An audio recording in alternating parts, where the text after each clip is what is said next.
Healing prayers എന്ന ആത്മീയ ചാനലിലേക്ക് സ്വാഗതം. കർത്താവായ യേശു ക്രിസ്തുവിൻ്റെ കൃപയും സമാധാനവും ഈ രാത്രി മുഴുവനും നിങ്ങളോട് കൂടെ ഉണ്ടായിരിക്കട്ടെ. ഈ രാത്രിയിൽ നിങ്ങളുടെ ഹൃദയം കർത്താവിൻ്റെ സന്നിധിയിൽ തുറക്കുക. നിങ്ങൾ ഏൽക്കേണ്ടി വരുന്ന അവഹേളനകൾ, പരിഹാസം ദൈവസന്നിധിയിൽ സമർപ്പിക്കുക. നിങ്ങളെ അകാരണമായി വേദനിപ്പിക്കുന്നവർക്ക് വേണ്ടി പ്രാർത്ഥിക്കുക. ഹൃദയത്തിൽ എല്ലാവരോടും ക്ഷമിക്കുക. തീർച്ചയായും ഈ നൊയമ്പുകാലത്തിൽ ദൈവാനുഗ്രഹങ്ങൾ നിങ്ങളെ തേടി വരും. വലിയ അനുഗ്രഹങ്ങളും ദൈവത്തിൻ്റെ ശക്തമായ ഇടപെടലും നിങ്ങളുടെ ജീവിതത്തിലുണ്ടാകും. കർത്താവ് നിങ്ങളുടെ പക്ഷത്തുണ്ട്. അതിനാൽ നിങ്ങളെ അവഹേളിക്കുന്നവരുടെ മുൻപിൽ കർത്താവ് നിങ്ങളെ ഉയർത്തും. വിശ്വാസത്തോടെ നമുക്ക് പ്രാർത്ഥിക്കാം. പിതാവിൻ്റെയും പുത്രൻ്റെയും പരിശുദ്ധാത്മാവിൻ്റെയും നാമത്തിൽ ആമേൻ. സങ്കീർത്തനം 29. സ്വർഗവാസികളെ, കർത്താവിനെ സ്തുതിക്കുവിൻ, മഹത്വവും ശക്തിയും അവിടുത്തേതെന്ന് പ്രഘോഷിക്കുവിൻ. കർത്താവിൻ്റെ മഹത്വപൂർണമായ നാമത്തെ സ്തുതിക്കുവിൻ. വിശുദ്ധ വസ്ത്രങ്ങൾ അണിഞ്ഞ് അവിടുത്തെ ആരാധിക്കുവിൻ. കർത്താവിൻ്റെ സ്വരം ജലരാശിക്കുമീതെ മുഴങ്ങുന്നു. ജലസഞ്ചയങ്ങൾക്കുമീതെ മഹത്വത്തിൻ്റെ ദൈവം ഇടിനാദം മുഴക്കുന്നു. കർത്താവിൻ്റെ സ്വരം ശക്തി നിറഞ്ഞതാണ്. അവിടുത്തെ ശബ്ദം പ്രതാപമുറ്റതാണ്. കർത്താവിൻ്റെ സ്വരം ദേവദാരുക്കളെ തകർക്കുന്നു. കർത്താവ് ലെബനോനിലെ ദേവദാരുക്കളെ ഒടിച്ചു തകർക്കുന്നു. അവിടുന്ന് ലെബനോനെ കാളക്കുട്ടിയെ പോലെ തുള്ളിക്കുന്നു, സിറിയോനെ കാട്ടുപോത്തിനെ പോലെയും. കർത്താവിൻ്റെ സ്വരം അഗ്നിജ്വാലകൾ പുറപ്പെടുവിക്കുന്നു. കർത്താവിൻ്റെ സ്വരം മരുഭൂമിയെ വിറകൊള്ളിക്കുന്നു. കർത്താവ് കാദേശ് മരുഭൂമിയെ നടുക്കുന്നു. കർത്താവിൻ്റെ സ്വരം ഓക്കുമരങ്ങളെ ചുഴറ്റുന്നു. അത് വനങ്ങളെ വൃക്ഷരഹിതമാക്കുന്നു. അവിടുത്തെ ആലയത്തിൽ മഹത്വം എന്ന് എല്ലാവരും പ്രഘോഷിക്കുന്നു. കർത്താവ് ജലസഞ്ചയത്തിനുമേൽ സിംഹാസനസ്ഥനായിരിക്കുന്നു. അവിടുന്ന് എന്നേക്കും രാജാവായി സിംഹാസനത്തിൽ വാഴുന്നു. കർത്താവ് തൻ്റെ ജനത്തിന് ശക്തി പ്രദാനം ചെയ്യട്ടെ. അവിടുന്ന് തൻ്റെ ജനത്തെ സമാധാനം നൽകി അനുഗ്രഹിക്കട്ടെ. ഏറ്റവും സ്നേഹവാനായ ഞങ്ങളുടെ കർത്താവായ ദൈവമേ, ഈ രാത്രിയിൽ ഞങ്ങൾ വേദനയുള്ള ഹൃദയത്തോടെ അങ്ങയെ സമീപിക്കുമ്പോൾ, കർത്താവേ, ഞങ്ങൾ ഓരോ ദിനവും രാത്രിയും അങ്ങയുടെ സന്നിധിയിൽ പ്രാർത്ഥിക്കുമ്പോൾ അങ്ങ് നൽകുന്ന ശക്തിയാൽ ഞങ്ങൾ ജീവിക്കാൻ ഉത്സുകരാകുന്നു.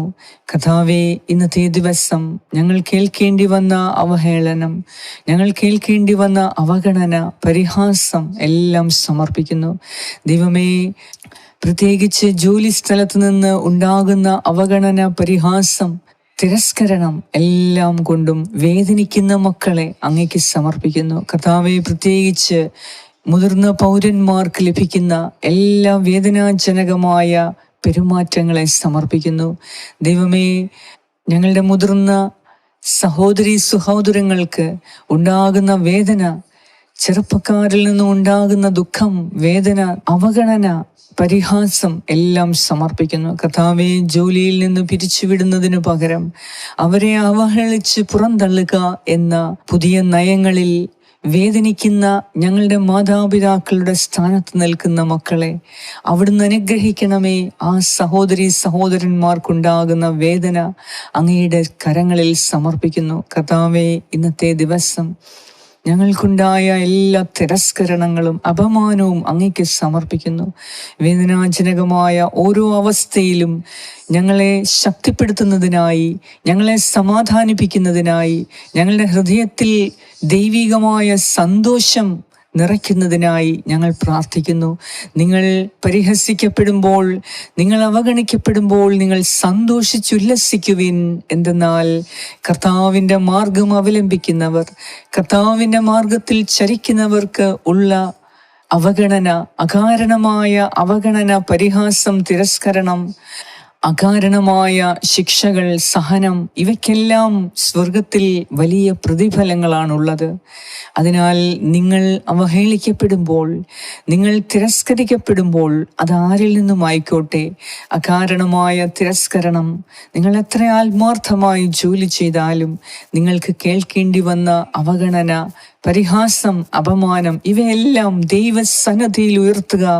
കർത്താവ് നിങ്ങളെ ഉയർത്താൻ പോകുന്നു. നിങ്ങളെ അവഹേളിച്ചവരുടെ മുൻപിൽ തന്നെ കർത്താവ് നിങ്ങളെ ഉയർത്തും. അവിടുന്ന് ശക്തനാണ്. അവിടുത്തെ സ്വരം ഓക്കുമരങ്ങളെ ചുഴറ്റിയെറിയുന്നതാണ്. അവിടുത്തെ സ്വരം ജലത്തെ നിശ്ചലമാക്കുന്നതാണ്. അവിടുത്തെ സ്വരം വനങ്ങളെ അഗ്നിക്കിരയാക്കുന്നതാണ്. കർത്താവിൻ്റെ സ്വരം നിങ്ങളെ അനുഗ്രഹിക്കുകയും നിങ്ങളെ തകർക്കാൻ ഉദ്ദേശിക്കുന്നവരെ തകർത്ത് കളയാനും ശക്തിയുള്ളതാണ്. അതിനാൽ ഈ രാത്രിയിൽ നിങ്ങൾ വിശ്വസിക്കുക, കർത്താവിൽ പൂർണ്ണമായും ശരണപ്പെടുക. നിങ്ങളെ വേദനിപ്പിക്കുന്ന ഓരോരുത്തരോടും ഹൃദയത്തിൽ നിന്ന് പൂർണ്ണമായി ക്ഷമിക്കുക. എന്തെന്നാൽ കർത്താവ് അരുളി ചെയ്യുന്നു, പ്രതികാരം കർത്താവിനുള്ളതാണ്, നിങ്ങൾ പ്രതികാരം ചെയ്യരുത്. നിങ്ങളോട് കർത്താവ് കൽപ്പിച്ചിരിക്കുന്നത്, ഞാൻ നിങ്ങളെ സ്നേഹിച്ചിരിക്കുന്നത് പോലെ നിങ്ങളും പരസ്പരം സ്നേഹിക്കുക. പ്രതികാരം നമുക്കുള്ളതല്ല, അത് കർത്താവിനുള്ളതാണ്. കർത്താവിൻ്റെ സന്നിധിയിൽ എളിമയോടെ പൂർണ്ണമായി സമർപ്പിക്കുക. നിങ്ങളെ തന്നെ ഈ രാത്രിയിൽ സമർപ്പിക്കുക. നിങ്ങളുടെ ജീവിതത്തിൽ ഓരോ മേഖലയിലും കർത്താവ് ശ്രദ്ധാലുവാണ്. ഈ രാത്രിയിൽ ദൈവം നിങ്ങളെ ഉയർത്തി അനുഗ്രഹിക്കുന്നു. നിങ്ങൾക്കുള്ള പ്രതിഫലം വലുതാണ്. അത് നഷ്ടമാക്കാതെ ഹൃദയത്തിൽ എല്ലാവരോടും ക്ഷമിച്ച് സ്നേഹത്തോടെ പെരുമാറുക. നിങ്ങളുടെ പ്രതിഫലം കർത്താവിൽ നിന്നാണ്. ഓരോ സമയവും മനുഷ്യരാൽ അവഹേളിക്കപ്പെടുമ്പോൾ ഓർക്കുക, നിങ്ങൾ ദൈവത്തിൻ്റെ പക്ഷത്ത് നിൽക്കുന്നവരാണ്. അതിനാലാണ് ഈ ലോകം നിങ്ങളെ വെറുക്കുന്നത്. ഈ ലോകം വെറുക്കുന്നവർക്ക് ദൈവത്തിൻ്റെ സന്നിധിയിൽ വലിയ പ്രതിഫലമാണ് ലഭിക്കുന്നത്. വിശ്വാസത്തോടെ നമ്മുടെ പാപങ്ങളെ ഓർത്ത് പശ്ചാത്തപിച്ച് ഇന്ന് രാത്രിയിൽ കർത്താവിനോട് പറയുക, കർത്താവേ, കരുണ തോന്നി എന്നെ ഉയർത്തി അനുഗ്രഹിക്കണമേ. എൻ്റെ പാപങ്ങൾ മോചിച്ച് എന്നെ ഉയർത്തി അനുഗ്രഹിക്കണമേ. ഫലദായകമായ ഒരു വ്യക്തിത്വം നൽകി എന്നെ ഉയർത്തി അനുഗ്രഹിക്കണമേ. ഇന്നുവരെ ഞാൻ ജീവിച്ചതിലും നൂറുമേനി ഫലം പുറപ്പെടുവിക്കുന്ന വ്യക്തിത്വത്തിൻ്റെ ഉടമയാക്കി എന്നെ മാറ്റണമേ എന്ന് കർത്താവിനോട് ഈ രാത്രിയിൽ പ്രാർത്ഥിക്കുക. അവിടുന്ന് സമാധാനപരമായ ഉറക്കം നൽകി പുതിയ പ്രത്യാശയും ഉണർവോടുകൂടിയ ജീവിതം നൽകി നിങ്ങളെ അനുഗ്രഹിക്കട്ടെ. ഈ രാത്രിയിൽ എല്ലാ മേഖലയിലും നിങ്ങൾക്ക് സംരക്ഷണവും അനുഗ്രഹവും പ്രദാനം ചെയ്യട്ടെ. അതിരാവിലെ ദൈവമഹത്വം കാണാൻ നിങ്ങളെ വീണ്ടും ഉറക്കമുണർത്തുകയും ചെയ്യട്ടെ. പിതാവായ ദൈവത്തിൻ്റെ സ്നേഹവും പുത്രനായ ദൈവത്തിൻ്റെ സംരക്ഷണവും പരിശുദ്ധാത്മാവായ ദൈവത്തിൻ്റെ സംസർഗവും നിങ്ങളോടുകൂടെ ഈ രാത്രി മുഴുവനും ഉണ്ടായിരിക്കട്ടെ. യേശു ക്രിസ്തുവിൻ്റെ നാമത്തിൽ ആമേൻ.